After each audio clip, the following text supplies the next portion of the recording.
ప్రతిరోజు మధ్యాహ్నం 1 గంట కాగానే ఆఫీస్లో అందరూ లంచ్ బాక్సులు తెరుస్తుంటే రాఘవ మాత్రం తన ఖాళీ సంచిని పట్టుకొని బయటకు వెళ్ళేవాడు.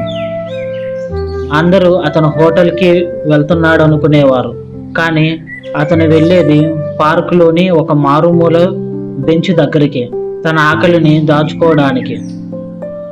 రాఘవ ఒక చిన్న ప్రైవేట్ కంపెనీలో క్లర్క్. అతని జీతం చాలా పరిమితం, కానీ అతని కలలు మాత్రం ఆకాశమంతా. తన కూతురు సిరిని గొప్ప కాలేజీలో చదివించాలని, తను పడ్డ కష్టం తన బిడ్డ పడకూడదని అతను గట్టిగా నిర్ణయించుకున్నాడు. సిరి కాలేజీ ఫీజు కట్టడానికి ఇంకా కొన్ని నెలలు సమయం ఉంది.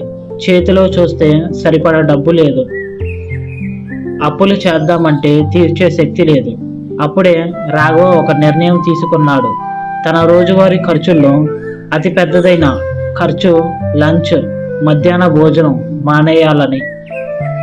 ప్రతిరోజు ఉదయం భార్య బాక్స్ సర్దుతుంటే, ఈరోజు ఆఫీస్లో మీటింగ్ ఉంది, బయట లంచ్ ఏర్పాటు చేశారు అని అబద్ధం చెప్పేవాడు. ఆఫీస్లో స్నేహితులు పిలిస్తే ఇప్పుడే తిన్నాను, కడుపు నిండుగా ఉంది అని నవ్వుతూ చెప్పేవాడు. ఆ నవ్వు వెనక పేగులు నకనకలాడుతూ ఉంటే, కళ్ళు తిరుగుతుంటే తన బిడ్డ కాలేజీ అడ్మిషన్ లెటర్ గుర్తు తెచ్చుకొని ఆ ఆకలిని భరించేవాడు. మధ్యాహ్నం భోజనం కోసం కేటాయించిన ఆ 50-60 రూపాయలను ఒక చిన్న డబ్బాలో దాచేవాడు. అలా రోజులు నెలలు గడిచాయి. రాఘవ కొంచెం నీరసపడ్డాడు, బరువు తగ్గాడు, కానీ అతని కళ్ళల్లో మాత్రం ఒక వింతైన మెరుపు ఉండేది. చివరికి కాలేజీ ఫీజు కట్టాల్సిన రోజు వచ్చింది. రాఘవ తను దాచిన డబ్బును తన జీతంతో కలిపి సిరి చేతిలో పెట్టాడు.